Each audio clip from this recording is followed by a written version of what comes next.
A lot of people have said that minimalism is dead, but that's just because they haven't seen it look this good.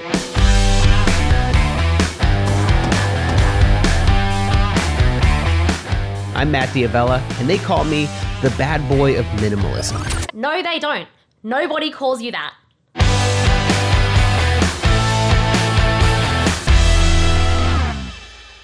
I've been a minimalist for the past 10 years, and while my bad boy reputation might often get called into question, there's no doubt that I keep my wardrobe really simple. Day in and day out, I stick with the basics. The same t-shirt, same pants, same hoodie, same shoes and socks. All solid colors and almost no patterns. And while my style hasn't changed much over the past decade, I've been slowly tweaking what I wear, the brands that I go for, and I've even added some new items to my closet.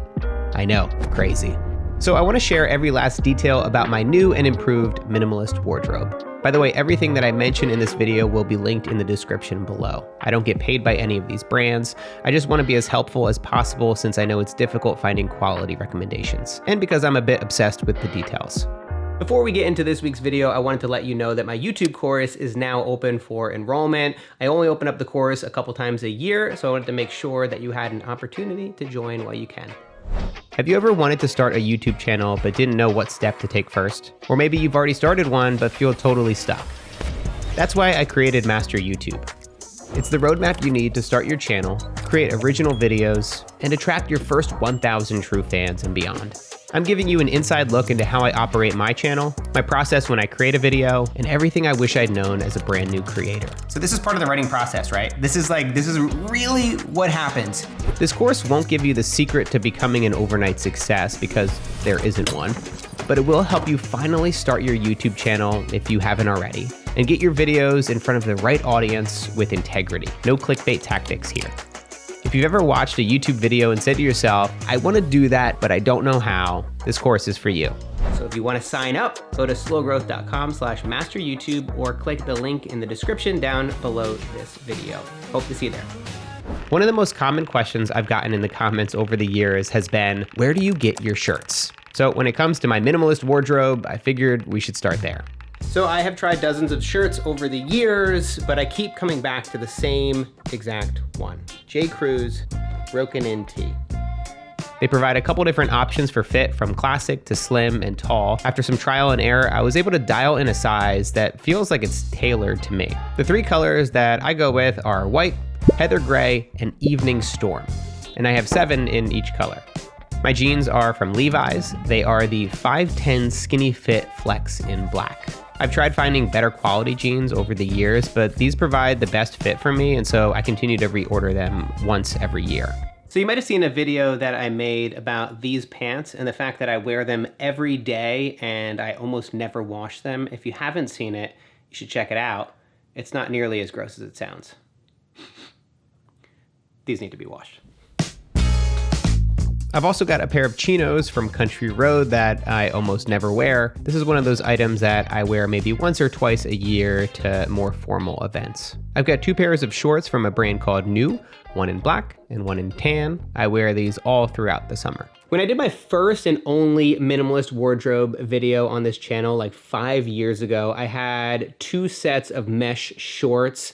Natalie absolutely hated them. They were, if I'm being honest, pretty ugly, but they worked. They suited me well and they did the job. Recently, the elastic wore out, so I had to get a new set. And let me tell you, I found something good.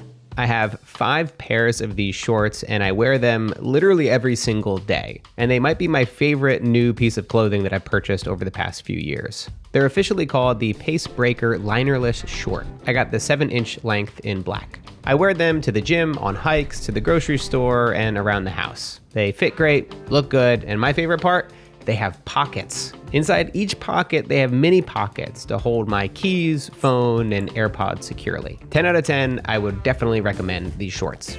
Nat, real quick question. I'm doing a video on like my minimalist wardrobe. The old mesh shorts. Do you remember this? I try not to. What didn't you like about them? They're just like so unstylish. Like they're so baggy. They're really 90s. We swapped those out. We're happy with the new choice. Yeah, I like the new ones. Great. Recently made a massive shift in my wardrobe and changed my hoodie. After years of sporting a basic gray zip hoodie, I decided to switch things up for a pullover hoodie from Lululemon. This one is called the City Sweat Pullover. Pullover! No, it's a cardigan, but thanks for noticing. For the color, I went with smoked spruce. The material is really nice, and yes, it's got pockets inside of pockets as well, so I don't have to worry about things falling out of my hoodie. How do we feel about the change from the gray zip to the green pullover? I think that was my idea.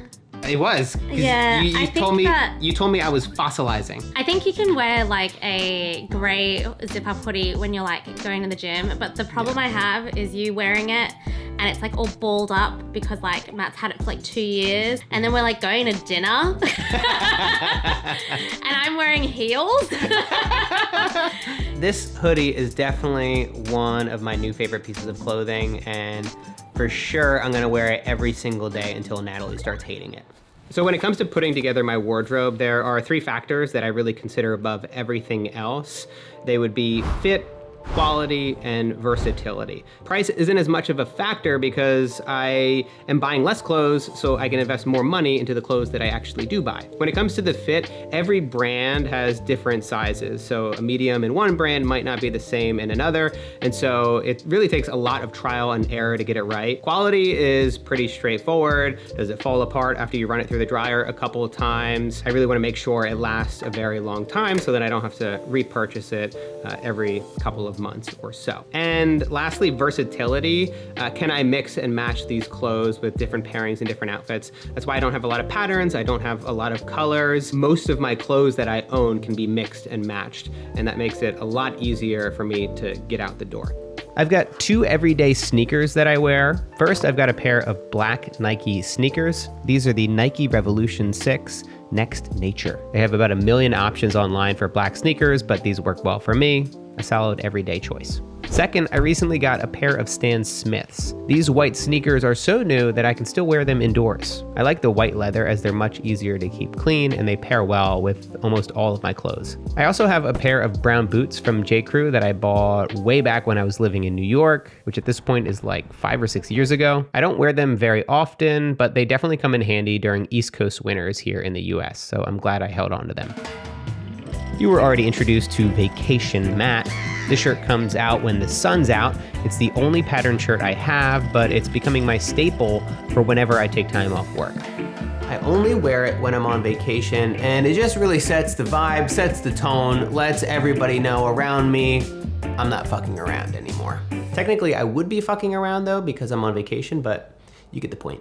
All right, so I want to give you a quick look at my spreadsheet. So anytime an item gets lost, needs to be replaced, maybe it's been worn out for a couple of years, I will go to this spreadsheet and I have everything I need to know about reordering. Alrighty, so this is the spreadsheet right here. On the left column, I've got quantity, the number of items I have. So I've got 12 pairs of boxer briefs, 5 of these Lululemon shorts, the item with the link to reorder, and then I've got the brand, the style, the color, as well as the size. A lot of times the tags get pulled off, or on sneakers they get worn away, and I forget that I'm a 10 in Adidas, but a 10.5 in Nike. And so it's really helpful to have all of this info handy to reorder.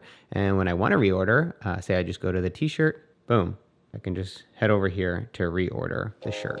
It's already got slim, medium plugged in. I've got a few button downs that I wear to fancy restaurants. I pulled these shirts out about as much as my tan chinos, so maybe a few times a year. They're definitely useful to have for those special occasions, but not an everyday wear for me. And I have 2 of these waffle Henleys from Country Road. They're super comfortable, I think they look good, and they're great for cold weather. Considering the wild swings of weather here on the East Coast, I do have a few jackets to cover me from the rain to the snow to the freezing cold. This navy Wallace & Barnes bomber gets the most use. Next up, I have an ultra-light down jacket from Uniqlo, definitely a clutch purchase. It keeps me warm and is great to travel with.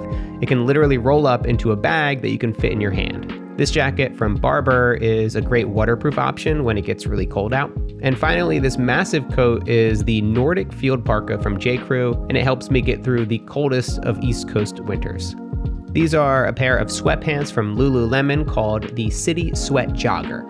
I love wearing them on our long haul flights between the US and Australia. And yes, they also have pockets inside of pockets. I've got J. Crew's navy swim trunks, aka swimmies, aka just a bathing suit, really. Not much to say about them. Oh yeah, I almost forgot to mention socks and underwear. I have 12 pairs of socks from J. Crew and 12 pairs of boxer briefs from Everlane. All black, everything. And finally, let's wrap up my wardrobe with some accessories. I've got a casual everyday belt that I never wear and probably should downsize at this point. These are my Ray-Ban sunglasses that I've had for the past 8 years, and they've held up surprisingly well. And these are my glasses that I got from Oscar Wiley, another Australian brand. A similar brand here in the US that I've used in the past is Warby Parker. You might have seen in my last video that I recently got an Apple Watch. I went with the 45mm Midnight aluminum case with the Midnight leather link. Super classic, minimalist, works for me. Believe it or not, this is my first ever smartwatch, and I'm gonna be honest, it's actually surprised me with how much I like it. I've got a lot of content planned and some digital minimalism experiments coming up, so stay tuned for those. I have a cashmere beanie from J. Crew. That's definitely one of my favorite items. Not cheap, but it's so comfortable that it's worth the investment. And finally, I've got a 47 brand Yankees hat. Gotta support the Yankees, even if they let me down every single year. So when it comes to my minimalist wardrobe, it's not about owning as few items as possible. It's about using everything that I own. And so when you look at my drawers, when you look at my closet, I can say with confidence that I use 95% of the clothes that I own on a yearly basis. And now having a minimalist wardrobe, for me, what it really means is that I can get out the door a lot quicker. I can worry much less about what I'm wearing. I can feel more confident in all of the clothes that I wear and all of the clothes that I own because I've been really intentional about each piece. And so if you're looking to simplify your wardrobe, I hope this video gave you a little bit of inspiration into taking action. Thanks for watching, and I'll see you soon.